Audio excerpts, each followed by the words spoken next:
Yeah, I wanna get it jacked up. Yeah, let's drink it on up. Yeah, with a little bit of luck, I can find me a girl with a truck.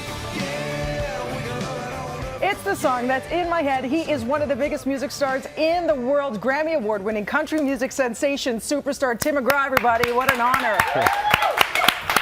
My Twitter has been lit. I know that you are so adored here. People have been waiting outside for 2 hours in this weather just to get a glimpse through the windows. Welcome back to Toronto. Thank you. Thank you. It's good to be here. Gonna give that a big truck. Yeah. Let's talk about that single and your new album. You're back after 5 years being off in terms of the music side of things, because we've seen your films. Well, yeah, we've done some films, and it's been sort of a little battle with record labels and stuff. But yeah, it's good to have some new music out, stuff that we've been working on for a while, and really proud of it. I think that sort of hit a new stride here. Yeah, and you have a great collab too. I love that track with Taylor Swift and Keith Urban. How did that come about? It's because you're all signed with the same label, or? Well, Keith's not. Taylor and I are the same label. You know, I'm a big fan of both of those guys, and I've been looking for a song for a while that would work. And I don't like to just force those things. You know, you got to find something that organically feels right. And when I heard the demo of this song, I knew I wanted Taylor's voice on it right away, and I knew I wanted Keith on guitar, and it was just a matter of getting to those guys, and instantly they agreed. So after you sell, 40 million albums and counting, it's phenomenal, and you've got countless awards. Do you put pressure on yourself when coming up with something new, or do you just, as an artist, just do your thing and hope it sticks? I think you just have to do your thing. I think you have to go in the studio with blinders on and just sort of, you know, you have to do stuff that feels good to you. You can't sort of go in and say, well, I want to do this for fans, or I want to do this for radio, or I want to do this for certain thing. I mean, there's always a little bit of that probably bleeds in, but I think more than anything, you have to go in as an artist and try to please yourself. And I think if you don't do that, then you're really not being true to yourself, and that's going to show up eventually. Well said. And this is the most clear-headed Tim McGraw we've heard on an album, because you recently came out talking to people about the fact that you loved whiskey. You cut it out for the last 5 years. Look at this transformed body. Everyone's talking about the 8-pack, 45 years young. I mean, you make 45 look like 25. It's ridiculous, Tim McGraw. It's all smoke and mirrors. No, I don't think so. There it is right there. You cannot fake that. Trust me, I've tried. With airbrushing, it doesn't work. That's a situation, as they would say in Jersey Shore. How do you get this fit? I read that you train when you're getting ready for tour with Daniel Craig's trainer. Yeah, well, he worked with Daniel for a Skyfall film. He's actually in the film. Roger Wan, yeah. And I think he did a lot of the fight choreography for the movie and stuff. So I work with him. We do some weight training, and we do some body weight exercises and some martial arts training.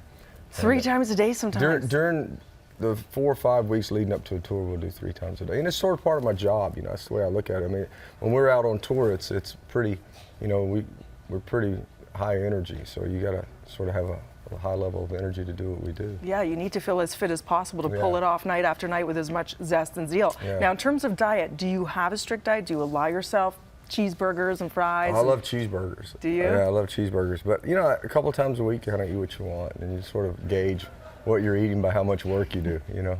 And what about Faith? Because we saw you both at the Grammys. You both look like honestly better than ever. You are Ken and Barbie. It's ridiculous. God bless.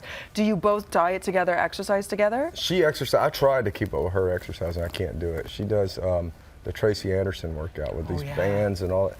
I tried it one time, and I got sore in places I didn't realize a guy has.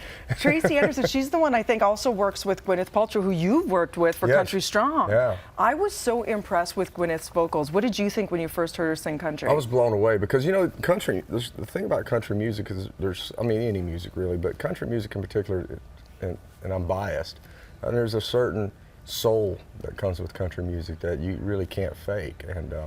And it shows up if you try to. And I think that there was an authenticity to what she did, and that's very hard to pull off, especially for someone who doesn't do that for a living. And when she sang, we heard what she had done. It was pretty mind-blowing how good it was. Big praise coming from you. Yeah, I was blown away. Her and Garrett Hedlund as well. He did a great job on his music. It kind of helps, I guess, when she's married to Chris Martin, right? She's surrounded by a brilliant artist all the time. Right. And then, of course, you and Sandra Bullock for The Blind Side, lots of Oscar nods and wins for that film. Did you realize when you were making that film that it was going to be so amazingly received? You know, I don't think any film you're working on, you never feel that. You sort of want to do the best work that you can, and you get caught up in the film. But I will say that from the very first reading, when we all sat down and read, we felt like that there was a synergy there. Okay. like it was a real family. And so we really all developed a really tight bond, and I think that that's what really made the film work. So you think you'll do that more? and Sandra's great performance. You'll do more? Oh yeah, there'll be more to do. It's just finding time. Yeah, well, you're busy. You've got the Yeah. tour coming up. You're heading. I know a lot of people are writing about your Venetian performance with Faith. You've got a couple of those left in Vegas. I think we have 4 weekends left.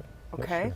Your tour kicks off in May. May, first weekend of May. It'll Yeah. mark 5 years since you were first out, right? Yeah. That's awesome. Yeah. Great way to celebrate the anniversary. I know. What do your girls think of you? 3 daughters, and Tim McGraw's their dad, and Faith Hill's their mom. They probably, well, I know they think I'm probably the most uncool dad that they know. Come on. Oh yeah, yeah. I'm a the constant plaid pants, embarrassment. who could pull Yeah. this? It's easy. Like Ooze is cool. I'm Really? a constant embarrassment to my kids for sure. So they're unfazed by it all?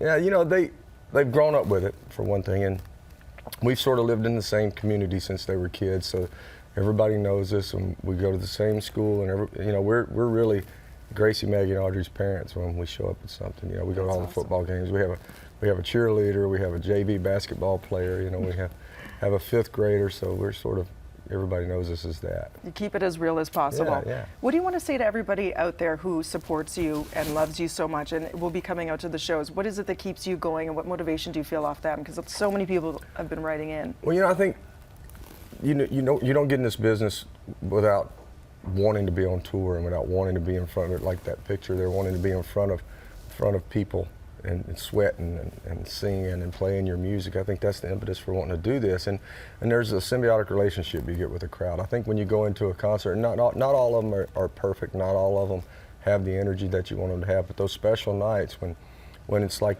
the audience and yourself, it's sort of like you've signed a contract and you both decide that you're going to sort of give yourself up to the music and sort of jump into the stream with both feet. And on those nights is when it's really special, and you just sort of strive every night to get back to that point. Yeah, you put all your stresses away and you just enjoy the moment together, which is such a nice thing in this hectic world, right? Absolutely. Keep doing what you're doing. Promise me you'll come back and I you'll bring will. your lovely wife as well.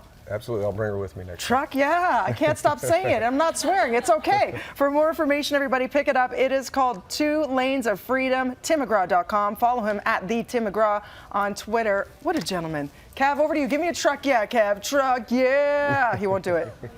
He won't do it. You won't do it? Come No, on. it's the suspenders. Yeah, truck, yeah. Is that right? Was that right? Yeah, Sort of? you Okay. did it, All Cav. right. Truck, yeah.